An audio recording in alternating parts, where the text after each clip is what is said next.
Well, hi guys, welcome back to our final week of our series where we're talking about what it means to be in the world, but not of the world. And if you're joining us for the first time, we've been talking about Daniel and learning a lot from his life and how he navigated living in exile, living in a culture that was completely counter to the culture he came from, and how he actually excelled in that place. And so we've talked about lots of different things, but today, where are we going, Steve? Well, we've talked about, he had this excellent heart of values. Mm-hmm. We talked about how he wrestled with these ethical decisions, this vision. But again, the book's so fascinating because it's got the stories of what he did. It's got these supernatural visions, but then it has these supernatural encounters and interventions and revelations and prayer. And it's like, I'm again, that's not just for church. Like, how am I going to see God step into, my workplace, my university, my sports club? And Daniel models the fact that I need wisdom and tact. I need character, but I also need God to intervene. And, some of the most famous stories. So I think, he saw supernatural interventions. It wasn't like, I'm just going to do this, navigate it by myself. So some of the most famous stories, the three guys, Shadrach, Meshach, and Abednego, put in the fire. And the famous thing where the king says, see, weren't three men tied up? Look, I see four men walking. And when they brought them out of the fire, they saw the fire had not harmed their bodies, nor was a hair on their head singed. Their robes were not scorched. There was no smell of fire on them. So as they navigated this stuff, God also backed them in supernatural ways. And again, the other famous story, Daniel 6, is Daniel in the lion's den. Again, similar, like his three mates. They made a stand, there was pushback, and there was a supernatural intervention on their behalf. So Daniel 6:21, my God sent his angel and he shut the mouths of the lions. Wow. So it's like, man, as he took these stands, God broke into his world to back him, to protect him, to come through on their behalf. And you go, I'm not trying to just do this by myself and be as smart as I can. Yeah. I'm actually, God could step in. Amazing. What a great encouragement, because there must be, going back to the dilemmas we talked about a few weeks ago, and maybe you land on an area that you're like, I can't, this is my red line, I can't cross it. Yeah. And it's not just about how well you communicate that to your boss or whatever it might be, but actually trusting God that he is going to intervene in actually quite a miraculous way. And maybe vindicate and open up other doors. He's going to make a way if you stand up for him. Let me just real quick story on that. Like when I left flying from BA, I needed one of those interventions because I had a lot of debt with them. They had paid for all my training, and they were fully in their rights to call it all back in. But I knew, it was one of those lines, no, I've got to do this. This is what God's called me to do. And it was actually a miraculous intervention. God just actually took care of that. They wrote it off, which they did not have to do. So just to say, man, I've actually experienced a great moment of that myself when you go, I've got to do this. And God says, okay, I'll back you up. I've got a little story, not as dramatic as that, but when I first was just left university, struggled to get this job, finally got this job a couple of weeks before our big youth camp came, and so I told the youth leader, oh, sorry, I won't be able to come. He's like, no, we really need you there. So he said, go to the boss and ask for time off. And I went in and the guy was like, you only just started. You decide, do you want this job or not? And I went away and thought, no, I really need to go. And went back to him and said, oh, I'm really sorry to mess you around, but I actually need to do this.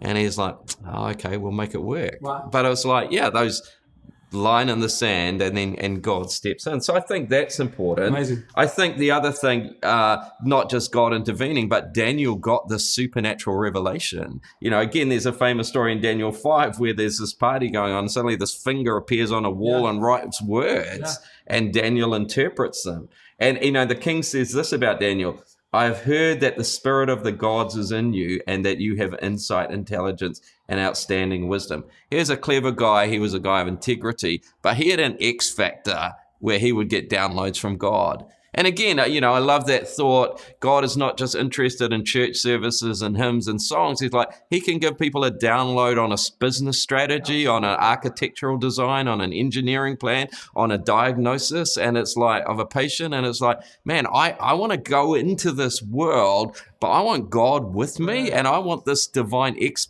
factor that people say, you're a nice person, you have real integrity.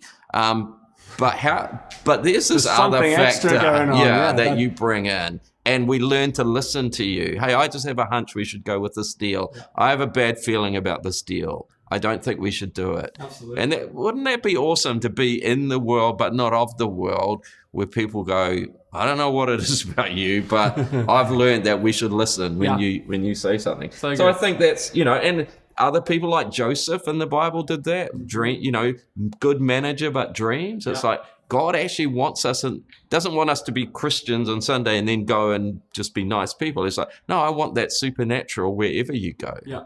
So good. Cool. Yeah. We did a series a number of years ago called Naturally Supernatural, and I was just thinking, but the point is it's both, isn't it? Yeah. It's actually, we can't just be rubbish employees, but expect God to turn up and do the supernatural. But if we are, but equally, it takes both parts. Yeah, and that's why Daniel's such a great book. It is.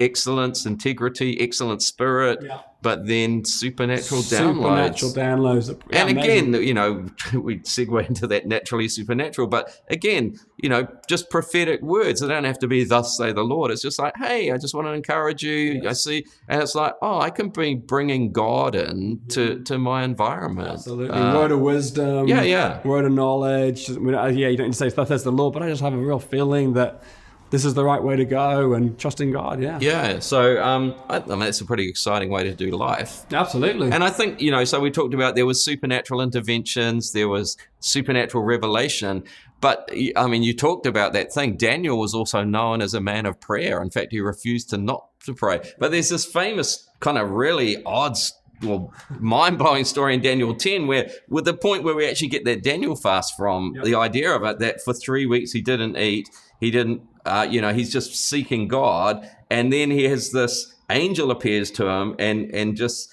says in verse 12, don't be afraid, since the first day you set your mind to gain understanding, your words were heard. But then he this thing like, but the prince of the Persian kingdom resisted me 21 days, and Michael, one of the chief princes, came to help me because I was detained. And then later on, verse 20, soon I'll go return to the fight, and when I go, the prince... And it's like, whoa, that's like, I'm just trying to do a little job, but there's this supernatural battle around. Wow. And I'm actually invited into that through prayer. Like, I'm praying for my business. I'm praying for my government. I'm praying for my department in the hospital. I'm praying for my football club, because there's spiritual battles for people and for organizations and things. And Daniel, I'll diligently work with wisdom and tact, but I'm going to pray and intercede for a breakthrough. Hey, something's not right with this business. I'm going to pray till there's a breakthrough. Something's just feeling a bit toxic in our football club. I'll work to do things well, but I'm also going to pray and see a breakthrough. And again, to go, great stories. People like, since you've come at to this company, something shifted.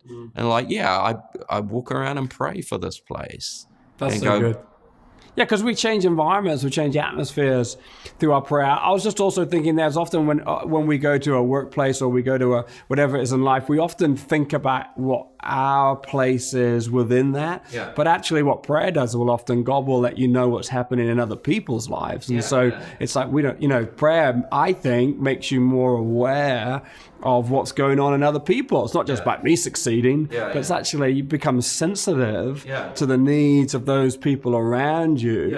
And I particularly love the whole area of praying in tongues, because I really think that sharpens you to hear what God is wanting to do in an environment and just be more aware of it. Yeah, and so we said, Daniel served these 5 kings, and he would be praying for them. He cared for them. But then when things were wrong, he would be aware of that. And it's like, I'm going to pray for my colleagues. I'm going to pray for the leaders of this organization. I want to, and we're not manipulating people. There's a whole thing of intercession, but I'm praying for God's will to be done in this place. Yeah. And when things aren't going well, God, I pray that you turn that around. Yeah. And I pray for a good spirit in this place. I pray there's life. Again, salt and light. I'm called to flavor this place. I'm called to turn the lights on in this place. And so I'm part of, I can try to be nice. I can live with integrity. But part of the spiritual weapons is prayer. And it's like, man, I want to, I'm in God's actually, probably take it right back to the thing.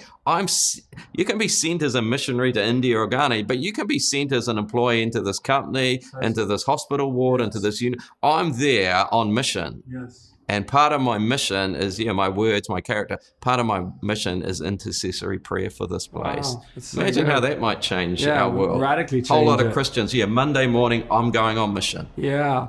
And going right back to where we started on week 1, we talked about what is Equip is about and our values, and we're here to equip people for the work of the ministry. Yeah. And I really hope and pray that this conversation has been an equipping one, so that people go on their mission and their ministry, which is probably not platform on a Sunday or any of those things, or that's all part of it, but actually it's what they go into in the rest of the week. So thank you, Steve. Thanks for some great thoughts there from Daniel. I feel inspired to go back and reread the book of Daniel and think about what that means to me. So I pray that maybe our vision has lifted a little bit about we're not there to survive in the workplace, but we're there to thrive, and we're there to bring great change. So God bless you guys in your conversations today.